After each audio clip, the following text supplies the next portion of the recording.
People at the naval base cafeteria were used to seeing Mike Reyes, the quiet janitor with arms full of tattoos, minding his own business.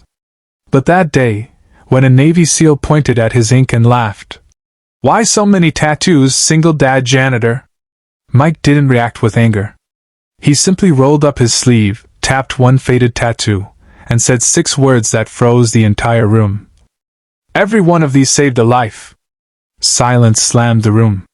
Because none of them knew who Mike really was, or why the truth he carried could break a man's heart and put it back together. Mike Reyes lived by one rule: stay invisible.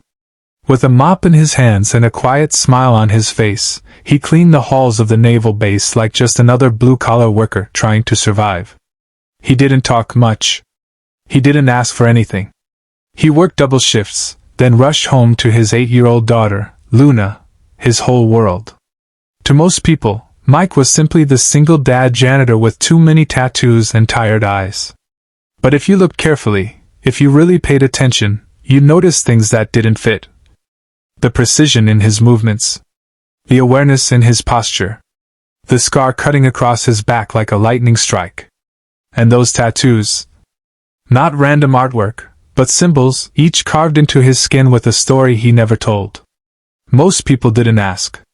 But that morning, someone finally did, and not politely. The cafeteria buzzed with the energy of young SEAL recruits. Mike was wiping down a table when one of them, a loud, confident guy named Harper, pointed at him and laughed. "Bro, you look like a coloring book. Why so many tattoos, single dad janitor?" A few snickers followed. Mike didn't flinch. He kept cleaning, slowly, controlled, until he lifted his arm and exposed a faded tattoo near his wrist, a set of coordinates. "These," he said quietly, "aren't decorations." Harper smirked. "What, souvenirs from ex-girlfriends?" Mike looked him dead in the eye. "No. Each one of these marks a life I saved, or tried to." The entire table went silent. Because nothing in Mike's voice sounded like a joke. Harper leaned forward, suddenly unsure. "What are you talking about?" But before Mike could answer, a voice echoed from behind. "Reyes?" Everyone turned. It was Commander Hale, a decorated officer who rarely acknowledged janitors. Except this time, he wasn't looking at a janitor. He was looking at a man he once knew. A man he never expected to see pushing a mop. "Mike Reyes," the commander said quietly. "I thought you were dead." The cafeteria froze. Harper swallowed hard. Mike simply replied, "Not dead. Just choosing a different life now."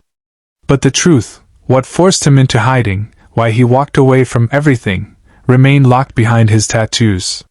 For now. Commander Hale asked Mike to step outside. Harper and the recruits followed, no longer mocking, now burning with curiosity. They stood near the docks, the ocean wind cold and sharp. Hale spoke first. "You owe them an explanation." Mike shook his head. "No. I owe my daughter a peaceful life. That's all." Harper stepped forward, softer now. "Look, I shouldn't have joked. But what did you mean? Each tattoo saved a life?" Mike hesitated. Then he exhaled. "Fine. You want the truth? Here it is." He pointed to the coordinates tattooed near his wrist, the one he showed before. "This is where our helicopter went down. 4 of my teammates were inside. I pulled out 3. He tapped another tattoo, a small sparrow. "This is for the child in Kabul who survived because I didn't walk away." Another tattoo, a line of numbers. "This one? The number of nights I slept outside hospitals while my wife fought cancer." His voice cracked, not from weakness, but from the weight of remembering. "And this?" He touched the largest tattoo on his forearm, a tiny moon with wings. "Is for the 4th teammate. The one I couldn't save. The one who told me, with his last breath, to go home to my daughter." Everyone stood frozen. Even the wind grew quiet. Harper whispered, "You were a SEAL?" "I was," Mike said. "But after my wife passed, and after that crash, I couldn't be that man anymore. My daughter needed a father more than the world needed a soldier. Commander Hale's eyes softened. You disappeared. No one knew where you went. I didn't want Luna growing up watching a folded flag get handed to her. I walked away. For a moment, no one spoke. Then Harper stepped forward and did something nobody expected. He saluted the janitor. Sir, he said, voice trembling. I'm sorry. I judged the ink, not the man. Mike placed a hand over Harper's fist, not returning the salute, but accepting the respect. You don't owe me anything, he said. Just remember, every man you meet is carrying battles you know nothing about. Harper nodded. The recruits nodded. The commander looked proud. Mike began walking back toward the cafeteria, ready to finish his shift, but this time, everyone looked at him differently. Not as a janitor, but as someone who had lived through storms most men never survive, and still chose kindness. And just like that, the single dad with too many tattoos became the man no one would ever underestimate again.